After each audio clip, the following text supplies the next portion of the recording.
மாண்புமிகு பேரவைத் தலைவர் அவர்களே, தாங்கள் பேரவைத் தலைவராக ஒருமனதாக தேர்ந்தெடுக்கப்பட்டுள்ளீர்கள்.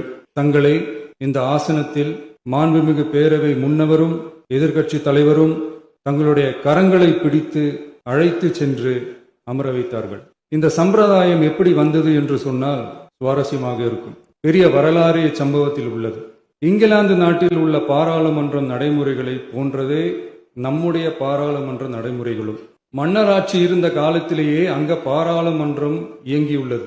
அக்காலத்தில் அனைத்து அதிகாரங்களையும் பெற்ற மன்னரும் இருந்தார், பாராளுமன்றமும் இயங்கியது. அங்கே மன்னர் ஒரு பணியை செய்ய வேண்டும் என்று விரும்புவார், பாராளுமன்றம் அவருடைய விருப்பத்தை பெரும்பாலும் நிராகரிக்கும். மன்னர் விரும்பிய காரியத்தை பாராளுமன்றம் நிராகரித்து விட்டது என்கிற செய்தியை மன்னருக்கு சொல்ல வேண்டியவர் பாராளுமன்ற தலைவர், ஸ்பீக்கர் என்பார்கள். பாராளுமன்றத்தின் கருத்தை மன்னரிடம் சொல்ல வேண்டியவர் ஸ்பீக்கர். அதற்கு துணிவு வேண்டும். சில பணிகளை செய்வதற்குத்தான் பாராளுமன்றத்தின் அனுமதி வேண்டுமே தவிர அந்த ராஜ்யத்தில் உள்ள எந்த பிரஜைக்கும் மரண தண்டனை விதிக்கும் அதிகாரம் மன்னருக்கு உண்டு. தான் விரும்பியதை பாராளுமன்றம் நிராகரித்து விட்டது என்று சொல்லும் ஸ்பீக்கருக்கு மரண தண்டனை விதிக்கும்படி ஆணையிடுவார்.